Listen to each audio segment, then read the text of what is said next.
Hopefully this doesn't take too long.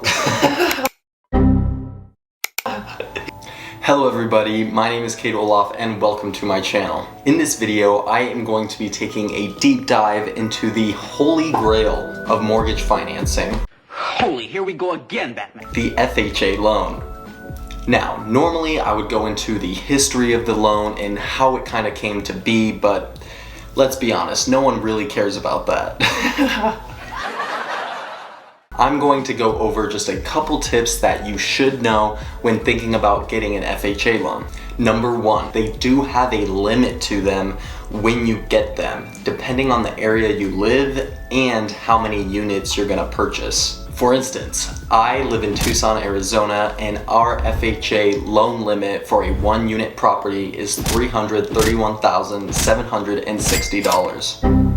This simply means that if I was to buy a 1-unit house in Tucson, I couldn't purchase anything worth more than 330 grand. And the more units that you buy, say you buy a 2-unit, a 3-unit, or a 4-unit, the higher your loan limit goes. Again, these limits do depend on where you're located and how many units that you're buying.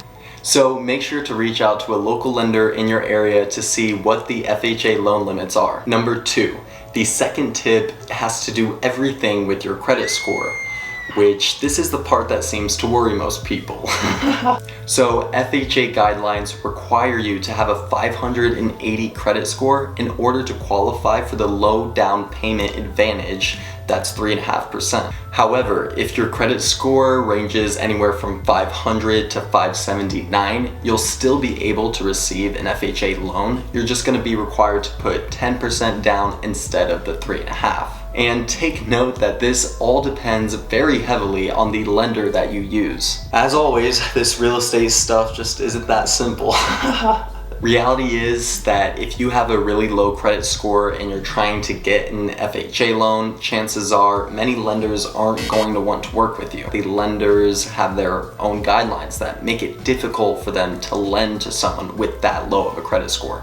With a lower credit score, you're going to naturally have higher fees when trying to get financed. And because of those higher fees, it is harder for a lender to get you approved in order to get funded. So they'll most likely recommend that you work on your credit before you try to get a loan. If this is you right now, don't be discouraged. A lot of lenders out there can help you. I just bring this up in the case that you run into this scenario. Number three. The third tip that you must know is that when using an FHA loan, it requires you to use the property as your primary residence. Sorry to all the investors out there, but you can't use the FHA loan, you sly dogs. I'm just kidding. Anyone can use the FHA loan program as long as you move into the property and stay for at least 1 full year. Number four. The fourth tip is very important for you to consider when shopping for an FHA loan. The FHA requires PMI, or private mortgage insurance, throughout the life of the loan. Understand that this is going to be an added cost to your PITI mortgage payment, and many people forget to consider this expense when trying to figure out their monthly mortgage payment, like I did. Don't do it. It's not a good surprise. PMI is required on a loan where you don't put down 20% or more on a property. So now let's get down to the important part. How much does this cost? On average, PMI costs can range from 0.22% to 2.25% of your mortgage. And how much you pay within that range really depends on 2 factors. 1, your total loan amount, and 2, your credit score. Lenders will typically charge you lower PMI if you have a higher credit score. So get your credit scores right, people. Number 5, the fifth and last step, the FHA requires that you have a past 2 years employment and steady income.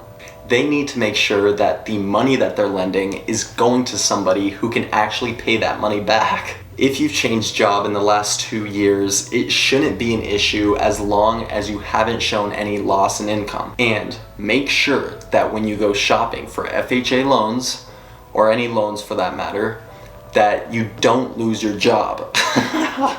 Under certain circumstances, I understand that it may not be your fault. But if you have any change in income when you're trying to get approved for a loan, it may affect your chances. So if that does happen, make sure to get in contact with your lender right away so you can discuss your options further. So that is the power of the FHA loan. The biggest advantage with them is that you only have to put 3.5% down on a property. For instance, say you had a conventional loan and you were buying a house for $250,000 with 20% down. You would have to have $50,000 laying around in order to buy it. But let's say you bought that same house, instead you're using an FHA loan with only 3.5% down.